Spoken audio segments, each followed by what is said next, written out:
Hey guys, and welcome to another episode. Today I'm going to be talking to you guys about paintless dent removal. So today, Leanne is going to get fixed. And I'm going to show you what paintless dent removal is, where it's good, where it's bad, and why you would or wouldn't want to use it.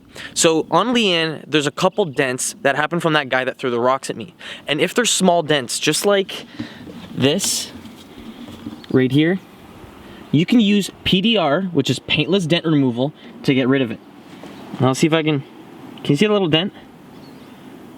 You could push from the back side out and you should be able to fix that. Now in that situation, we can fix it. But say if we come down to this. This right here is scraped. Now most of these scrapes we should be able to remove, but if it's like an actual impact where the panel itself is more than just pushed in, like a little pinhole like that, this is actually gonna have to be resprayed with using Bondo, paint, primer, all that stuff. I'm gonna actually show you guys a video on how to do that later, but Leanne is getting her dents fixed. See that little marking right in the center? That could be fixed with PDR. Same with up here. See those little dents?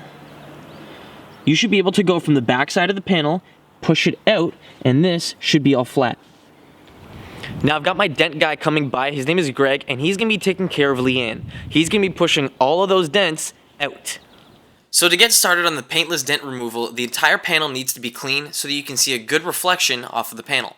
So because it's a little cold, I'm going to be using spray wax and a microfiber towel to clean up any dirt or salt that's on the paint. Now this is going to be making Greg's life a bit easier, only because he's going to be able to see the reflections and the dents out of the paint when he puts his light up to it. Alright guys, so this is where we're at now. I just quickly went over the entire car with a microfiber towel and spray wax, and he's trying to take out each one of these little dents and divots on the car. Now he's got a light right here that he looks at to see if the reflection's okay. And the little dent down here is coming a long way. He's still working on it right now, but he's got other ones to take care of too. Greg is gonna have to be able to get access to the back side of the panel so that he can push the dent out. So for the dents on the rear quarter panel, I already went ahead and removed all the interior trim so that Greg can get access to the back side of the panel and push it out and remove each and every dent. So when you're pushing them out, do you push the low spot and then hit up the highs afterwards, or how does it work? Like if it was a round dent, yeah. Let's say it's a nice round dent. Let's say it's like a clock. I'm gonna hit 12, 1, 2, 3, and go around on the outside. Because you don't want to just go right middle. You're just gonna stretch it the opposite way. Okay. Start on the outside, shrink it in. Okay. Start working. So you're like kind of swirling your way down to the center? Yeah. Essentially? Yeah, okay. Essentially, that's it. Leverage. That's the biggest key, is leverage. Just like if you want to polish your car, if you don't know what you're doing, the end result could be catastrophic. So what I mean by that is that if you have a polisher and you don't know how to use it, and you try polishing your car, you might result in damaging the paint, and you might be in a worse position than you were before. And the same thing goes with PDR. And that's why I called Greg.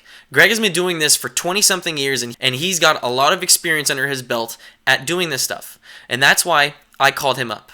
He does a great job. He's helped me out before with some dents, and I figured, why not give him a little bit of extra business and make a video out of it? So PDR is a very skilled trade. It's something you acquire. This isn't something that's for everyone, but if you want to get started on it, you can by all means start on, say, a bad panel, an old car, or something like that, and work your way up from there.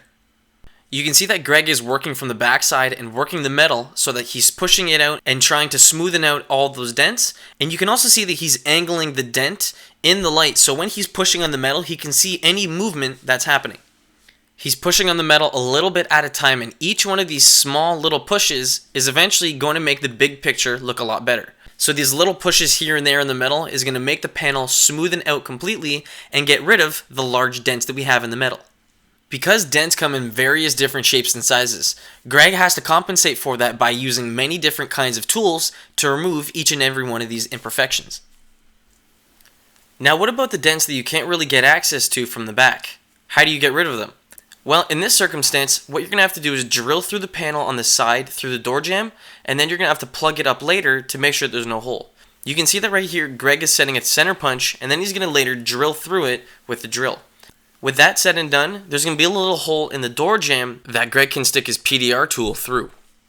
Removing the dent is going to be the exact same way as we did before, where we're pushing the outside of the dent in first and working our way to the middle. After that, the dent should be pushed back out and should be completely flush with the rest of the panel. Once the low spots of the dents are pushed up, he's then going to go from the other side and hit the high spots down with a hammer and a little clay piece. Now this is going to be able to push those high spots back down and make it flush, and if there's any little tweaking that needs to be done, he's going to go from there. Now that means if there are any more low spots, he'll push them back up, or if there's any more high spots, he'll push them back down. Alright, so where are we at now? Well, Greg, the guy who was just fixing all my dents, took care of all of them, and all the dents are essentially gone, but there's still these little scratches and high spots on the paint that need to be fixed. So right now, Greg, he already went ahead and he wet sanded one of these little areas. He didn't polish it up only because I'm going to be putting a little bit of touch-up paint on top of it. So what he did is he wet sanded the little area over here so that all the tops and the bottoms of like the little high spots and lows would be sanded out and it should be all nice and even. Now he did that for 2 of them so far, and I'm going to go ahead and wet sand the rest of them, but before I do that, I'm going to show you the interior. So the way that Greg had to get in here and take care of all these dents is he had to take care of them from the back side. So for the door, like the dent that was down there, the ones that are up here, and in that little crease little area, he actually went in here through the window. So I don't even know how he did it, but let's focus. He went inside in between here and he had a special tool, pried it out, and was angling it so that these little dents would come out. He did the exact same thing for this side, but instead of going through a window, which he couldn't really get to, I had to move back some of the interior pieces in here so he was able to push out all these dents. Now, unfortunately, because this is the B pillar of the car, so this is a structural area, there's a beam that goes from the top of the car right there, all the way down to the bottom. And this one here was a pain in the butt to get to. And the reason being is that the pillar is coming right here and he doesn't have enough room from the back side inside the car to come in and push this dent out. So what he had to do is make a little hole, and he plugged it and already touched it up, but he made a little hole right here and pushed it out. So I've got to go ahead and push all this stuff back in, put it all together, and then I'll be going over each one of the dents with the touch-up paint. So all the areas of the car that needed to be touched up, that were dents, I took off the little vinyl wrap that I put on there earlier. And you can see that all the areas that are visible have the little pieces of wrap removed. Now there's one spot that I didn't have to remove, and that is right here, if you can see it. And the reason being is that he didn't need to take it out because there is no dent there. All that needs to be done to that little section is the vinyl wrap needs to be removed and touch-up paint needs to be applied. So you can use a heat gun or any other way to remove this little piece of vinyl. Today I've got a little torch and I'm going to be using it at quite a distance just so that the vinyl wrap gets a little bit warmed up and it's going to be a little bit easier for me to peel it back.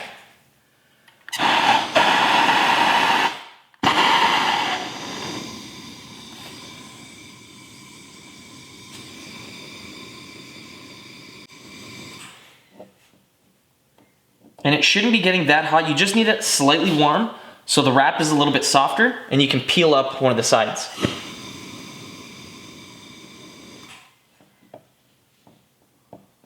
Like, I can touch the paint right now and it's not hot at all.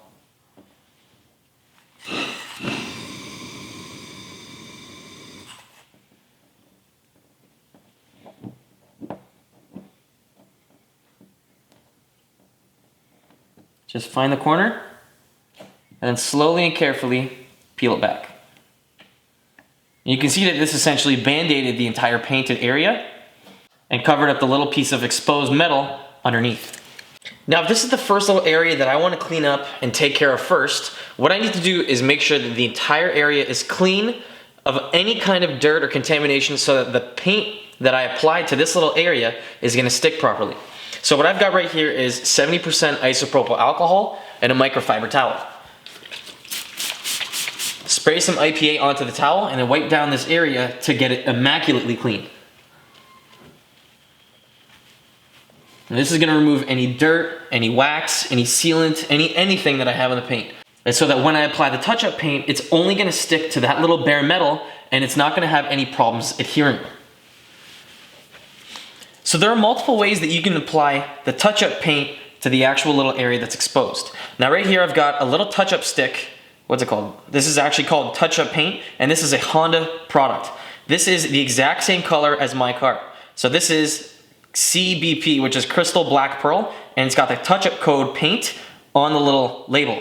And the way that you can find this is actually in the door jamb. It'll have all your VIN numbers and everything, and all that information that's important to your car is gonna be on a little sticker.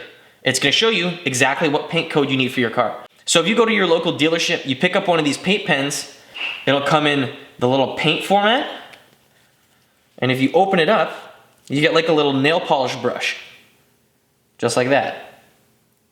Now, depending on how big of the scratch it is, you might have to use this, or you're gonna need something a little bit smaller and more precise. Now right here, this is a little paint touch-up stick. Now this little thing right here, I bought on Amazon in a pack of about 50, right here. Oh, I lied, 40. I'll have a link for it in the description. So depending on how big this little damaged area is, you can either use the touch-up paint, like the little brush, to fill that area in, or you can use this little touch-up stick. So if you're gonna use this, you crack open this a little bit, stick that in there, get a little bit of paint on the end of it, and just slightly fill in the area that's exposed. So I'll be working on this little crack here first. The point of this is you're not gonna be so much painting and using brush strokes to fill in this area, but you're dabbing the paint on it. So you're basically just trying to drop the paint onto the area that's exposed. Now you shouldn't really need to use one of these paint brushes, but the thing is, because these gouges on the car are so massive, I actually have to resort to the brush that's included. So the way you use it is, you basically try and drop off as much as you can,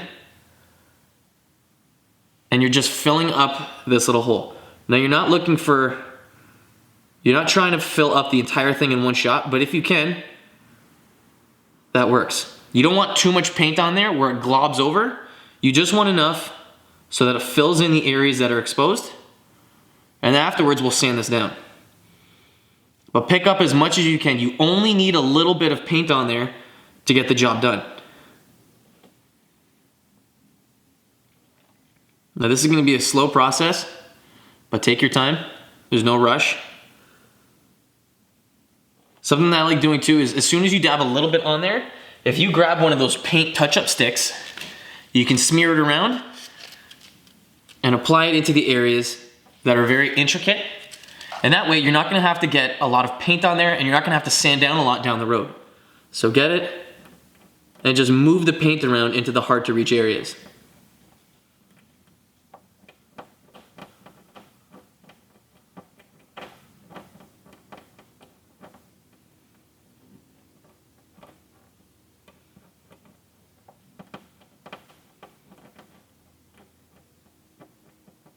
There is no rush to get this done, so take your time.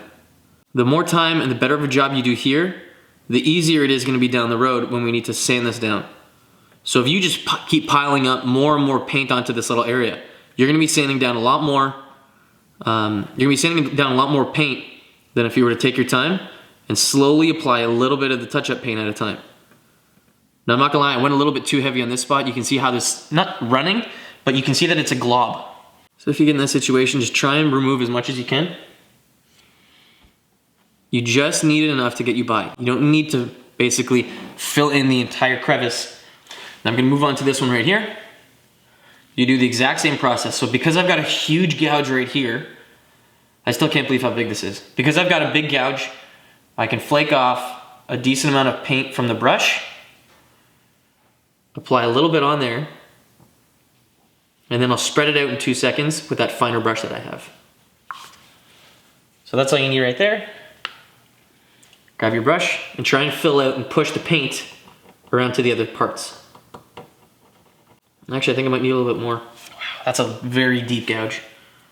Make sure that when you're using the touch-up paint, you give a good shake to each one of these little applicators so that the paint and the thinner can mix, and then it'll apply properly to the panel. With the touch-up paint, use the little brush to apply a decent amount onto the center of the exposed metal, and then grab your small stick to push the paint around to the outside perimeter of the edges so the entire thing has a nice thin layer of paint. I'm going to try and touch up each one of these little areas as best as I can, and then I'm going to come back after I've applied a little bit of the touch-up paint to each part of the exposed metal. So after allowing the first little coat of the paint to dry, it's actually not that noticeable. Other than the scratches around there that were caused from the sandpaper, even if we get a close-up, It's not too bad. Obviously the car needs a polish, but other than that, all the metal seems to be covered, which is good. It is noticeable still.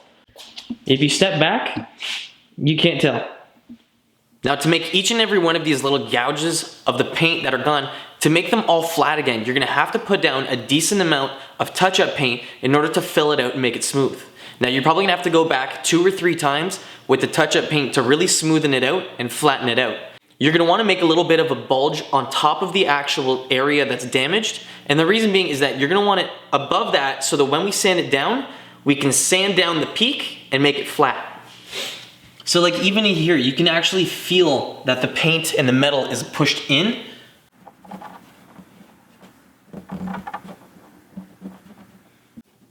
So I'm gonna have to go in afterwards, again with the touch-up paint to fill it up. Now I'm gonna let all this touch-up paint that I left on there dry for a week, and then afterwards I'm gonna come by, wet sand it, and then polish it all up. Now for the meantime, this is where I'm gonna end this video, but if you wanna see what I do afterwards, I'll make a part 2, and I'll put a link in the description for it, so when I'm done making that video, you guys will be able to click on it. So in the meantime, stay tuned, and I'll see you in the next one. Thanks for watching.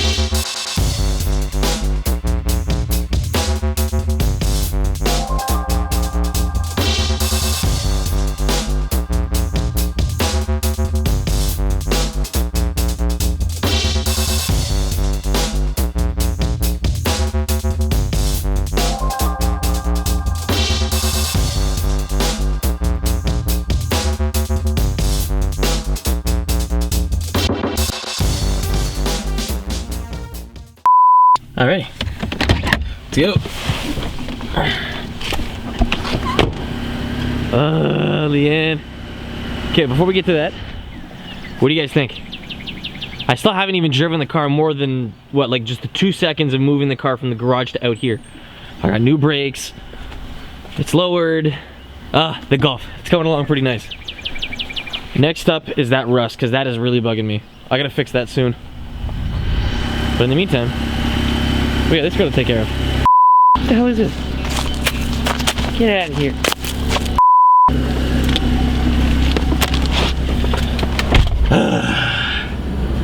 Hey babe!